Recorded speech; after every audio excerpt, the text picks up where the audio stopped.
Ay nako, si Bato. Nagpapalukob na naman sa Holy Spirit. Bato, bad spirit yung lulukob sa'yo, tanga. Alam mo ba ha? Kaya ayaw na ayaw mong maimpit si Sara Duterte. Kasi pipilitin yung iupo si Sara Duterte pag hindi na impeach para absuelto na kayo sa inyong mga kaso sa ICC. Maya ka ba to? Ang kaso-kaso, mananatili yan hanggat hindi ka nagbabayad sa inyong mga utang. Pakisabi na rin dyan kay Bongo ha? Huwag nang mag-ilusyon. Huwag na kayong managinip pa na si Sara Duterte tuloy ang impeachment, no? Kapag yung mga taga-SC ay hindi pa rin nakuha sa motion for reconsideration na i-final ng mga dating huwes, mga dating may hawak ng Supreme Court or dating mga may hawak ng batas, wala na, taong bayan na talaga ang hahatol, ha? Kahit na nga wala tayo ditong tinatawag na jury, no? Iiral yan. Ang taong bayan ang hahatol. Kasi titigas ng mga bungo nyo ha? Tingnan mo si Escudero. Nag-isip-isip na ba si Escudero? Kasi may narinig akong balita na dati-rate dinidelay-delay ni Escudero ang impeachment.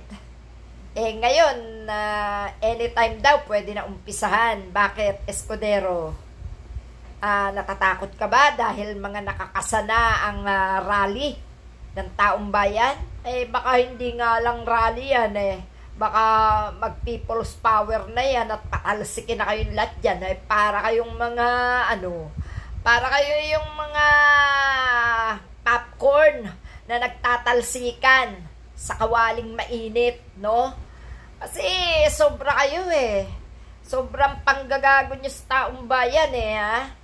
Ang mga kabataan, mga agresibo na dahil sobra na ang ginagawa nyo, no? Ang mga kabataan ang kumikilos, matakot kayo, ha? Ang mga kabataan ang sumasagip sa matatanda sa labang ito, no? At tumigil-tigil na kayo, matatanda na rin, no? Lalo ka na, ikaw, Escudero, ikaw, Bongo, no? Ikaw, Bato de la Rosa, no? Tatanda na kayo, mag-isip-isip na kayo, no? Kumpara sa mga kabataang nakikipaglaban na ngayon, sobra na.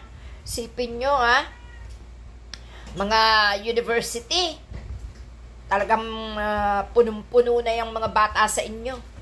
Kaya tigil na, Bato de la Rosa, ang pag-ilusyon na si Sara Duterte ay hindi mai-impeach. Takot na takot kayong ma-impeach. At talaga namang lahat na layata ng espiritu itinawag mo na. Tawagin mo si Atty. Luke, espiritu. At nang makita mo, hinahanap mo. Okay Good luck, Bato. Good luck. Promise ko sa'yo, kukunin ka pa rin ng ICC. Mai-impeach si Sara Duterte. Okay, bye-bye.